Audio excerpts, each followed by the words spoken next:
Our speaker today is Steve Jett. Steve is Professor Emeritus of Geography and of Textiles and Clothing at the University of California, Davis. He's the author of many scholarly articles and books, mostly on Navajo culture and history, but also on transoceanic interactions between the Old and New Worlds before Columbus. He has recently published Ancient Ocean Crossings, which is a fairly comprehensive book on that subject. He teaches at the College for Older Adults, and he is on the board of Friends of Abingdon. His wife Lisa was born in Abingdon, and they retired here 16 years ago.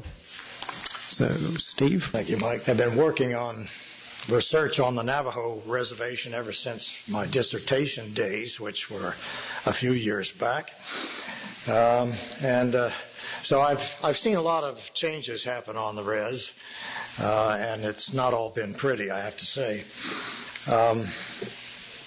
Mike mentioned I've done some books. I've got one here I'm donating to the church library. Anyway, the Navajo are they constitute the largest reservation population of Indians in the United States, or perhaps anywhere. Probably about 300,000. That's a pretty significant population. The area they occupy, which is mostly semi-arid country, is about the size of West Virginia in extent. So that's a lot of territory. It's in New Mexico, Arizona, and southeastern Utah. In effect, the Navajo society is an internal colony of the United States. It, in many ways, resembles a third world country. I'm going to describe first the traditional lifeway in that part of the world. The picture, as I say, has changed a great deal over the years, but there are vestiges of this lifeway still around, and there's a lot to be seen and a lot to be learned still of traditional culture there. First thing to take into account is that the ancestors of the Navajo, at least those that spoke the predecessor of the Navajo language, migrated down from Western Canada maybe 500 or 600 years ago. They're not original, in whatever that may mean, inhabitants of the Southwest, but they came with what we call a northern hunter culture. Up in the north, people of that speech community practiced hunting of wild animals and the fishing in lakes and rivers. They did not have any agriculture. They were entirely dependent on wild foodstuffs. At some point in time, and for reasons unknown, some of those people in Canada migrated down, probably along the Rocky Mountain front and also in the interior, on the western side of the Rockies, and ended up in northwestern New Mexico. And there they encountered already present people of Pueblo persuasion. The Pueblos, I'm sure you're familiar with, like the Hopi and the Zuni and the Acoma and the Taos and so on and so on. They were apartment dwellers. They built these terraced apartment houses. They depended on farming. They did supplement that with some wild food collecting as well, but they were essentially farmers. And there was a sort of cultural fusion between these northern hunter types and these sedentary farming types in the Southwest. Then around 1600, added to that was the influx of Spanish colonizers from Mexico, who came up and established Santa Fe and other communities up along the Rio Grande. And so they added to this mix, particularly livestock raising. There were, before the Spanish arrived, the only what you could call livestock were turkeys. But the Spaniards brought in sheep, goats, cattle, horses, and this transformed Navajo economy. And in fact, the Navajo really are defined by this fusion of these different cultural streams. They're known as being very adaptive and cooperative, taking what they like from other cultures and integrating those things into their own. From the Spaniards, too, they learned how to do silversmithing. And I've brought a couple of examples of their silversmithing with me on my person. And they also adopted from the Pueblo people weaving. And I brought a Navajo rug, contemporary Navajo rug. It's on the table over here to illustrate that. When the Anglos, that's what in the Southwest English-speaking people are referred to, or Americans, quote unquote, when they conquered the region in 1846, they took over this whole picture and then added their own components to that picture. And so one of the things that came in at this time in the 19th century was the trading post system. Trading posts were little country stores, basically, which operated largely on a credit system. There were a couple of times of the year when the Navajos would bring in their sheep or their lambs to be sold, or the wool clip, which they did twice a year, and they would then get credit for that, and then they could draw upon that to buy foodstuffs and fabric and tools and that sort of thing. The social system there, it involved scattered settlement patterns. People had their own individual homesteads here and there around the country, usually oriented towards a farm, a summer farm, but they often have one or two or more even supplemental dwelling places, seasonal dwelling places. They would take the sheep up into the high country perhaps in the summertime. They would go in the intermediate elevations where there was scrub pine and oak and juniper, so they'd have firewood for the wintertime. So they were somewhat mobile, more so in the old days when the population was small and they could roam more or less at will. That's no longer the case. They had a system of reciprocity. Reciprocity was very big in Navajo culture. If you got something, you should give something in return. If you needed help, you could count on your family members and neighbors. If they needed help, they could count on you. That, unfortunately, has been deteriorating in modern times as more of a every man for himself attitude has taken over. Transport. They got around on foot, but they also, once the horse was adopted, the horseback riding became the prevalent means of getting around. In the late 19th century, buckboard wagons were introduced. And these were still very common on the reservation up until the early 1960s. Most people didn't have motor vehicles at that time.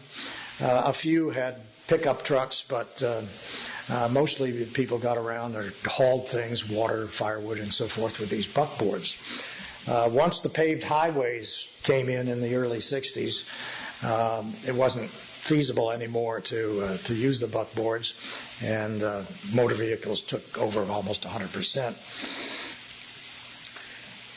The dwellings of the Navajos, the traditional dwelling is called the hogan, and there are various varieties of this, but they're conical or circular, domical, or sometimes polygonal in plan. One-room structures, whole family would live in that structure. And they also, in the summertime, had what we might call arbors or shades. These were 4 posts with the stringers and brush to form a shade house, but the wind could blow right through it. And in the hot summer, that was a good kind of dwelling. The Anglos inherited the conflicts between the Navajos and the Hispanos in the Southwest. There was a lot of raiding by the Navajo of the settlements, stealing of sheep, and so forth. There was a lot of reciprocal raiding by the Hispanos in the earlier 19th century to take slaves, Indian slaves. And this whole situation was inherited by the U.S. when they took over the region. And so there was a series of expeditions, military expeditions, to try to tame the Navajo. And ultimately that resulted in victory led mainly by Kit Carson, resulting in most of the Navajos being transported to basically a concentration camp in eastern New Mexico, where they were incarcerated for 4 years. When they were finally released and went back to their own country, then they reestablished pretty much the old lifeway. But they picked up a lot of Anglo stuff at Fort Sumner, the concentration camp. And so that began to change their culture as well. Particularly coming in around this time was metal tools, which made farming more efficient. Also guaranteed in the treaty was schooling for the children. This didn't really become a practical reality for many decades, but the idea was there. They began to create some boarding schools. Boarding schools, of course, meant that the students stayed there permanently during the school year. So they were separated from their families. They were not allowed to speak their language because they were being encouraged to learn English. Some of them ran away from school. The guy I particularly worked with in Canyon de Chelly in Arizona, he was sent to boarding school at Fort Apache down in central Arizona, and he ran away and managed to hide in the back of underneath a canvas cover in the back of a pickup truck, and got all the way up to almost to the reservation, and where the highway went across a river bridge. There the truant officers were waiting, and they caught him, but he was old enough they decided not to send him back. During the Depression era, there was quite a bit of development, as there was in many places in the country, such as building of roads, establishment of more schools, the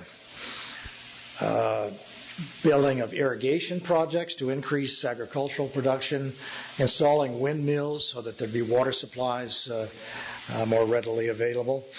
And then also during this period, there was a really traumatic experience for the people, and that was livestock reduction. You'll remember that in the Dust Bowl era there was drought widespread in the West, and the vegetation on the land was suffering because of this drought, and so the forage for livestock was reduced, and the land was being very seriously overgrazed. So the government decided, the response to that should be reducing the numbers of animals on the land, and so they went in there and just forcibly appropriated 1/3 of all the livestock that the people had and depended on, and then that was bad enough. But then they didn't know what to do with them. There were many, many more than could be sold, so they just slaughtered them all and put them in mass burials, basically. And this set back government-Indian relations, by decades. The Navajo didn't really understand. Their concept was that if you put more sheep on the land, in this reciprocity idea, the land will be more productive to support those sheep. And so there was a complete misunderstanding of what was going on. Then came World War II, and this was a real turning point for the Navajo. Many of them were drafted. The guy I worked with served in the Air Force, for example. And quite a few of the Navajo draftees were recruited into the code talking program.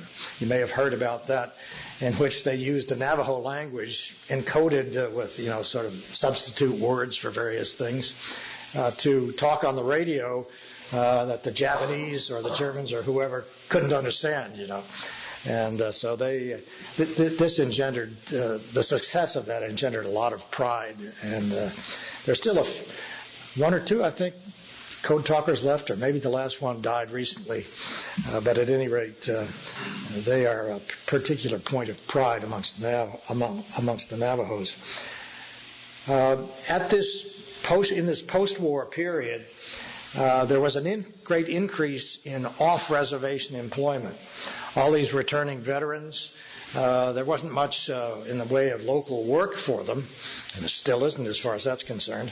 And so a lot of them took jobs, migratory jobs of various kinds. One of the popular ones was working for the railroad, track laying and that sort of thing.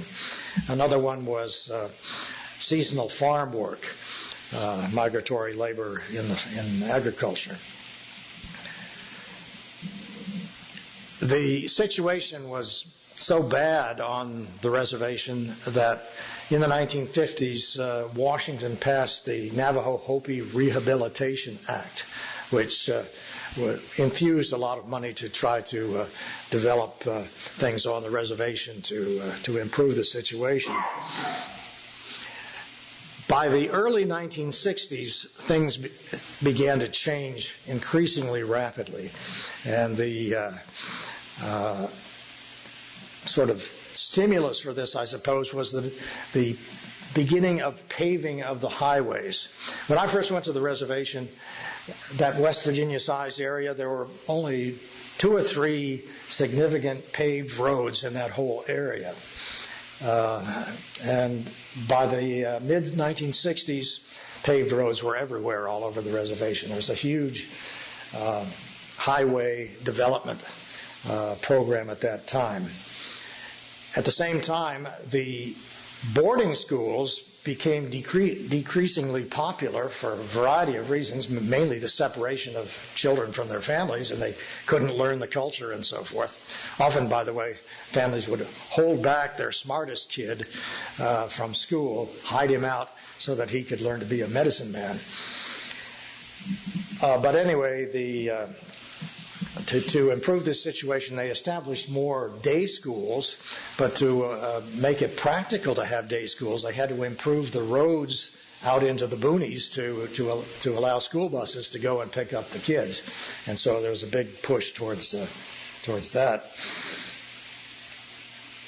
The development of these highways, these paved roads, meant a variety of things. One was that people could now, if they could afford vehicles, and they did buy vehicles in large numbers, used ones, naturally, most of the time. And they could then access the off-reservation so-called border towns and do their shopping there and so forth. And this led to the very precipitous decline of the old trading post system. And that was a big change. There are very, very few real trading posts left on the reservation today. There are a few. At this time as well, the government began a program of subsidized housing, and they built these little low-rent houses in considerable numbers in the scattered. You can't even call them settlements, because Navajos previously didn't live in these little places, what we call central places where they had government offices, school, maybe a missionary church, a few things of that kind. But up until that point, Navajos never lived in towns or villages or anything like that.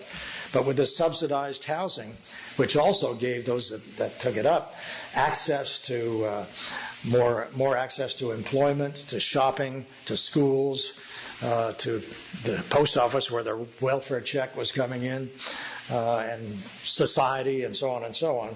It drew a lot of people in, and so that settlement picture has changed quite dramatically in that time. People also began around this time to substitute cattle raising for sheep raising. The sheep raising had involved a shepherd going out with a flock every day and coming back at noon and then going out again in the afternoon. Pretty labor-intensive sort of thing. Cattle, on the other hand, can be left on their own most of the time, and so that's been a trend. With more contact with the outside world, there was, and especially with the advent of television and videos, there was a decline in Navajo culture in a variety of ways. The language was not being learned by a lot of the young folk. Traditional costume, which basically was mid-19th century kind of dress, largely disappeared except for ceremonial occasions. So it's a much less colorful place in that sense today than it was a few decades ago. Rapid population growth has resulted in more and more unemployment and less possibility of making a living off the land. There isn't enough land to support everybody. There's been only a modest increase in employment, particularly in the tourism industry. But the result of all of this has been widespread poverty, welfare dependency, and again, simultaneously with all this has been the adding to the already serious problem of alcoholism, other deleterious drugs, and increase in violence, both family violence and gangs have formed. Apparently, these Navajo gangs have been inspired by gang movies or at the video rental store that they get. So there have been a lot of pernicious influences coming in. So that's a little sketch of Navajo history and Navajo life yesterday and today. I'd like to add to that some observations about Navajo belief. Navajo religion, they don't really have a word for religion because it's all integrated. It's life. But what we would call Navajo religion is a polytheistic one. They have a variety of different kinds of so-called holy people in their belief system. They have a great variety and an impressive set of myths. They're really epic myths that explain the ceremonies that characterize the practice of Navajo religion. It starts out in the underworld. I won't go into great detail here, but essentially this world is the fourth of a series of layers of previous worlds into which they emerged from below at some point in the distant past. And the so-called first people who emerged then ordered this present world. They ordered the surface of the earth by placing the mountains here and there. They put the heavenly bodies in the sky. They created the first hogan. They established Blessing Way, which is one of the core ceremonial systems in Navajo practice. Blessing Way is the only one which is really intended to positively draw blessings. It's used in when you build a house, a hogan, for example. It's blessed according to Blessing Way. The mythology includes, after the emergence, the interaction between the sun and the earth, which created the hero twins who rid the world of monsters. There were various monsters who were roaming around, eating people, destroying things and so forth. And these twins went around and dispatched almost all of the monsters. The only ones they couldn't defeat were sickness and poverty. Sickness is believed to come from not germs or anything of that sort, but from either intentionally or inadvertently breaking taboos of various kinds. There are all kinds of taboos. If, for example, a snake, and you may not even see it, passes in front of you, that could make you sick. Various things of this sort. And there are a number of different ceremonial cycles that are required to cure the different kinds of illnesses that are created by these taboo situations. And in order to know what ceremonial you need, you have to have somebody diagnose what your problem is. It might be like Alice Anigal, the woman that I speak of in here often. She was told by a diagnostician that the fact that her father had worked with archaeologists with prehistoric bones had polluted him to the extent that when she was born, she was affected by this. So with all these complicated possibilities. The diagnosticians are of various kinds. They're not all medicine men. Some of them are just specialists in diagnosis. And there are various means of doing this. There's what's called hand trembling. There's listening. You hear out of the ether what the problem is. There's crystal gazing. There's star gazing. I've participated in one of those.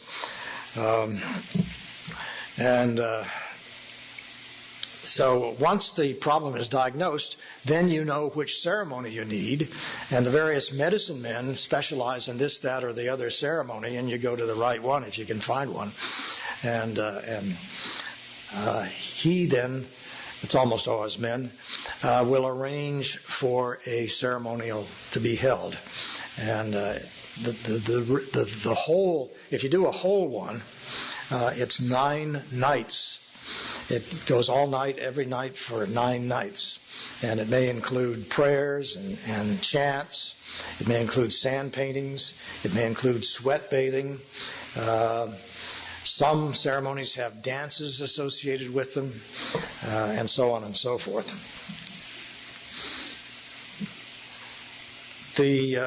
The medicine men, as I say, specialize in 1 or 2 or sometimes more ceremonies of the variety that do exist. But today, professional medicine men learning that trade in the old-fashioned way, like from their uncle or whatever, are fewer and fewer. And there are various reasons for this. Traditional training has declined for one reason, that it's such a time-consuming sort of thing. You don't have time to hold a regular job while you're learning, and you don't know how to support yourself. There are fewer and fewer teachers around as well as the old ones die off. There's also a decline in belief, but not to the extent that there are enough medicine men to accommodate all the people that want their services. So the Navajo, what used to be called Navajo Community College, is now called Diné College. They offer medicine man training programs. You can go major in medicine in that sense at the college. And you learn from tapes and things like that rather than necessarily most of the time from a real mentor medicine man. Today, most of the young people disdain the old traditional beliefs, but they do hang on among thousands and thousands of older people. In the meantime, of course, from the beginning of the Anglo period, well, in the Spanish period as well, Christian missionary activity has been prominent, and so there are scattered all over the reservation nowadays mission churches of various kinds. In the meantime, there's been quite a rise in sort of folk Christian congregations where there's no affiliation with any official church, but somebody who gets the call, it's kind of like around here, establishes a congregation and carries on. I'll mention one last belief system that's prominent on the reservation, and then I'll call it quits, and that's the Native American Church. This is a pan-Indian movement that began in the 19th century and transmogrified over time, and it involves aspects of traditional Plains Indian religion, the ghost dance religion, the use of peyote as a psychoactive sacrament, aspects of Christianity. It's a hybrid kind of thing. But it's become quite popular amongst Indians all over the country, and including on the Navajo reservation. Well, I expect I've orated long enough up here, but I'd certainly be pleased to address any questions anybody might like. Kate.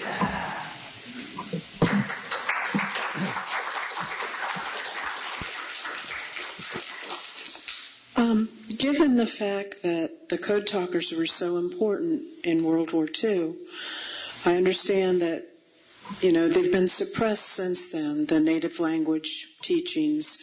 They don't teach it that much anymore. Is there any effort to revive that? Yes. In fact, the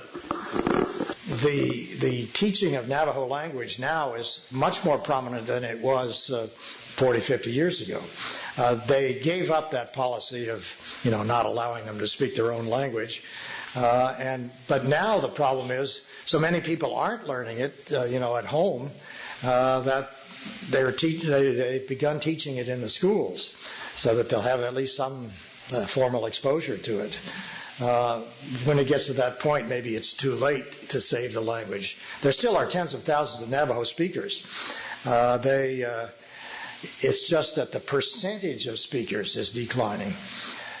Because if you have 300,000 Navajos, even if you only have 5% that are fluent in Navajo, that's still a lot of people. But it's on the wane. But it's not endangered yet. But it's heading in that direction. Elderly people too. Yeah, mostly older people. A lot of the younger ones aren't learning it at all, or learning just very rudimentary Navajo.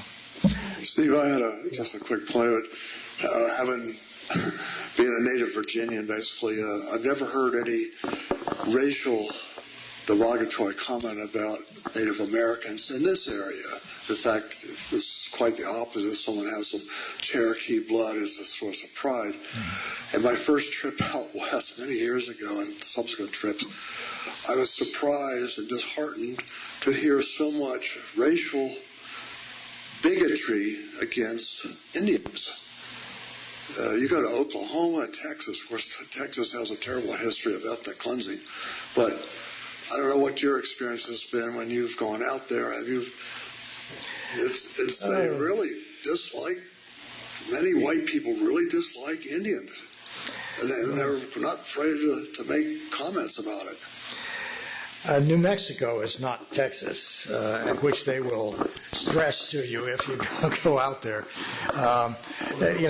New Mexico, and to a lesser extent Arizona, is a multicultural society. The Indians, Hispanos, Anglos. So I would say, yes, there's prejudice out there. And some of it results from social problems like alcoholism and so on that are quite prominent. But I'm sure it's not like Texas or Oklahoma. Bunny. Thank you, Steve. And I wanted to say how much I respect your continued commitment to this particular family and to the culture that you're such a scholar on.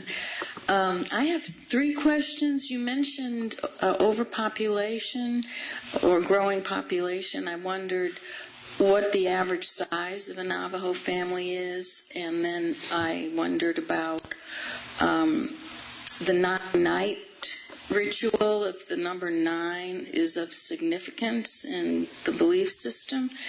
And thirdly, is there a tribal council, or how are the Navajos governed? Yeah, all good questions.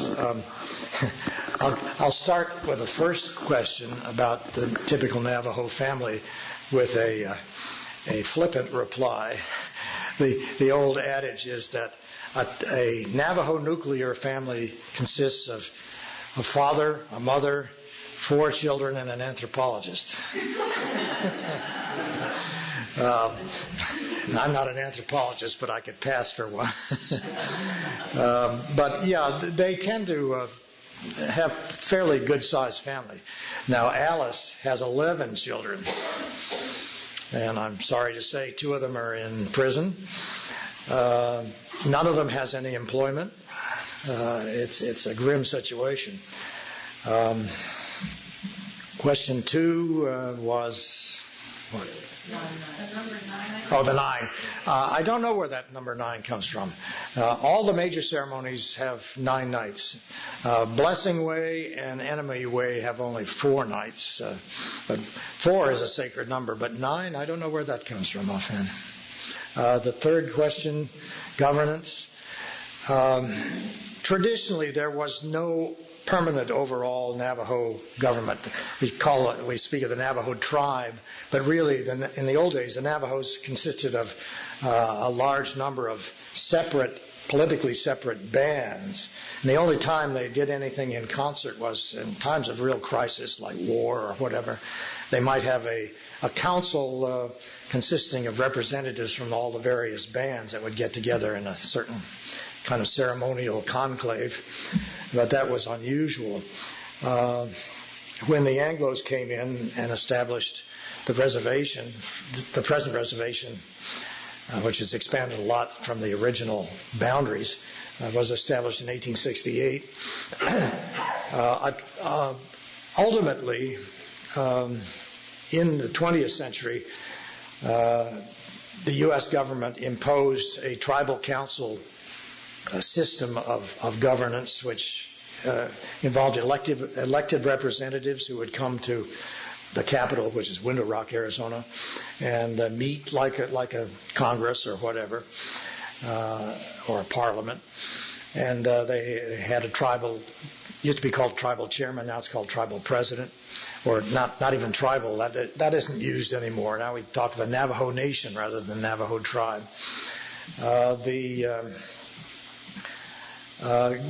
Parallel to that, and by the way, the tribal government came to have all sorts of departments, resources and tourism and highways and so on and so forth.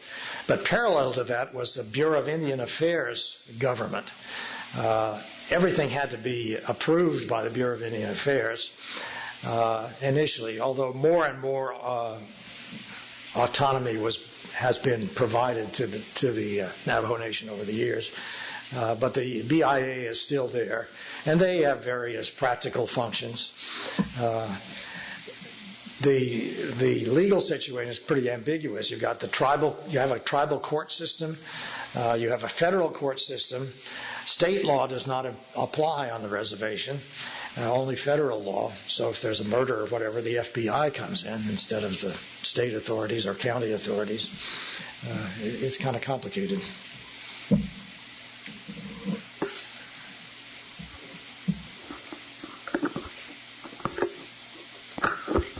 Steve, thanks for sharing your extensive knowledge on this subject. Much appreciated. Question I have is, with the level of poverty, with the level of alcoholism, lack of jobs, where do you see the hope for the Navajo? Is it a mixture of maintaining that culture with overseeing by federal government? Is it an absorption into the Anglo culture? What do you see for the future? Well, this has always, been a subject of debate. Should we look at it in terms of integration, in the sense of basically them becoming like us, or should we look at it in terms of preservation of traditional culture, which becomes in some ways increasingly irrelevant in the modern world? If I had any answers, real answers, I might be doing a consulting job. But it's pretty difficult to see a really hopeful future. I have to say I become increasingly depressed by the whole situation. But this isn't to say that there aren't lots of Navajos who are perfectly well adjusted and have good jobs and are doing well and are nice people and all of that. There are. So there's some encouragement there. Mostly that represents the somewhat better educated portion of the population. It's, as in any situation, social situation, the people that are not educated or have no skills, have no jobs, have no hope really. They're the ones that tend to get into the difficult situations. And a lot of Navajos, they don't fit into either world. They don't fit into the traditional Navajo world. That they haven't even learned that, and they don't fit into the greater Anglo world, if you want to call it that, because they don't have what they need to operate properly there. So they're the real knotty problem. Weva. So when the kids graduate from high school and go on to college or university,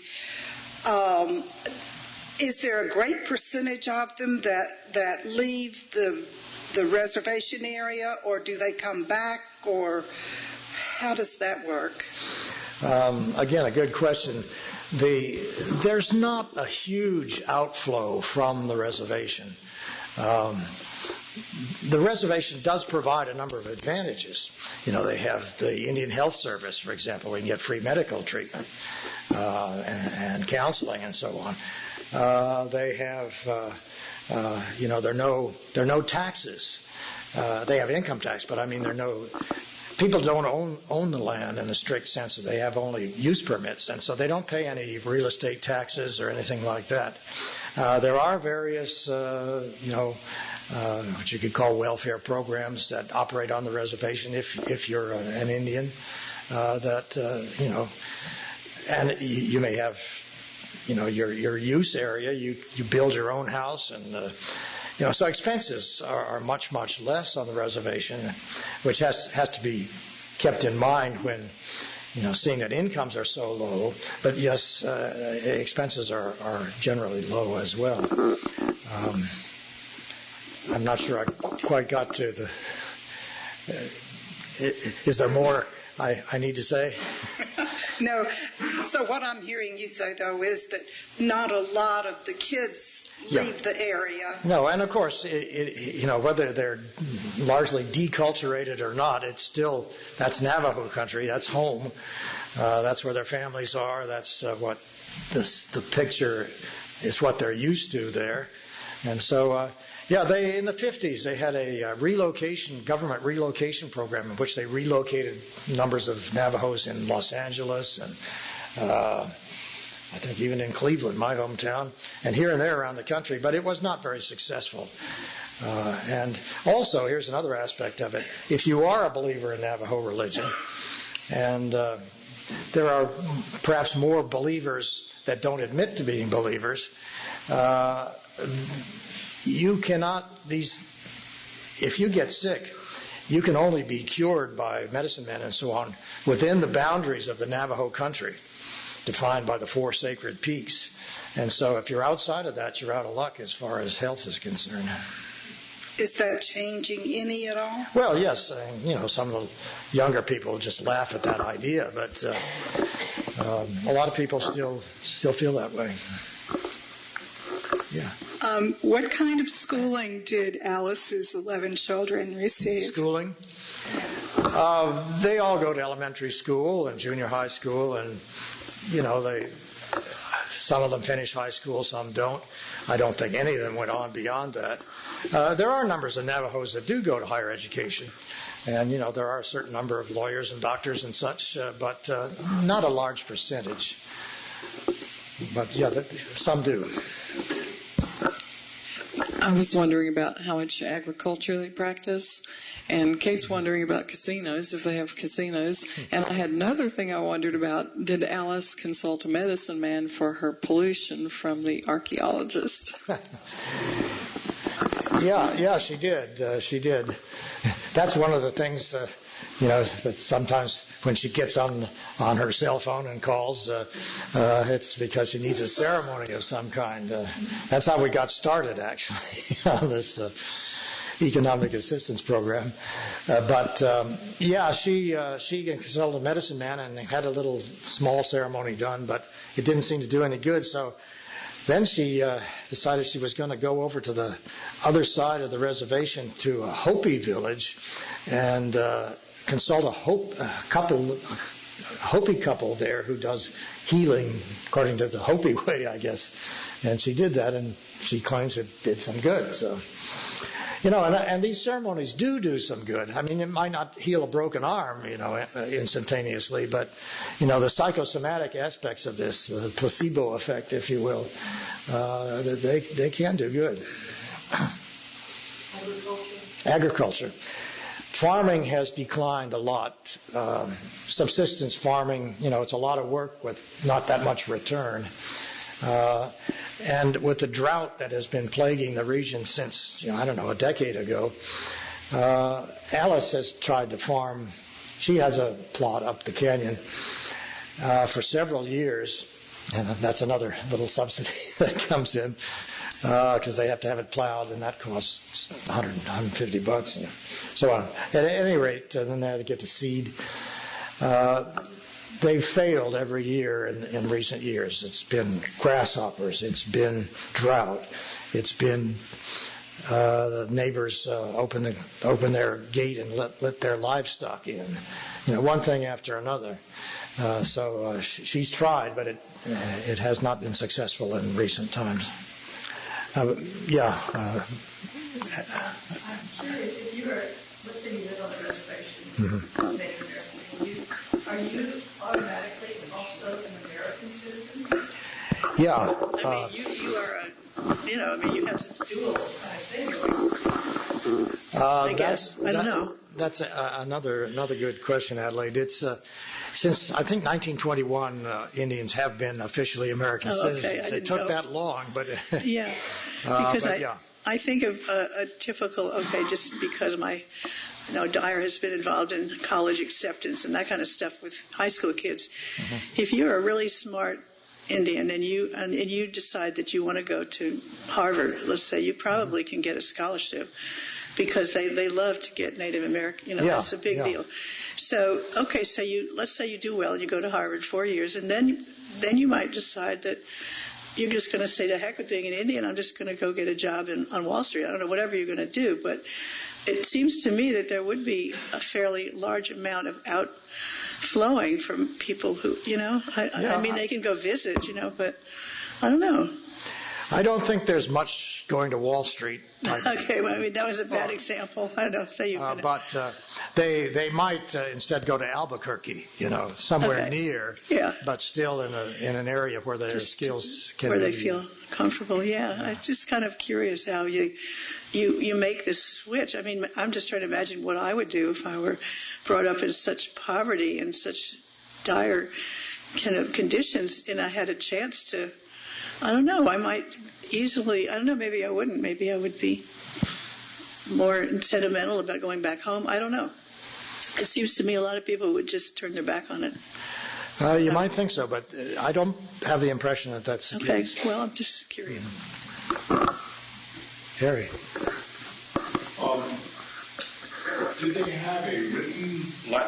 Did they have a written writing in the early days, and can they write Navajo now?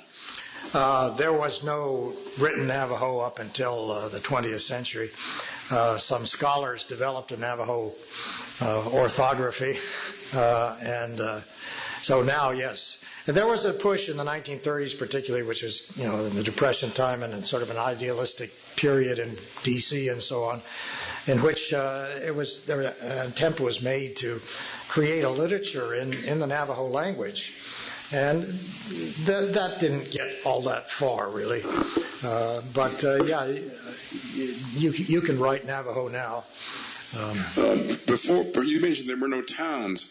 Before there were towns, what was the typical living unit? Just a family, and they were completely separate from all the other families? What was the typical group of people community would be? Extended families was typical, in which there'd be one or maybe a couple of what we might call farmsteads or homesteads proximate to each other, but never more than 20 or 30 people in any one place, and that would be large. So it was pretty scattered. That was because the resources were scattered, the farmable areas and the grazing areas and firewood and so forth. Okay, I think we better wrap it up. So thank you very much, Steve.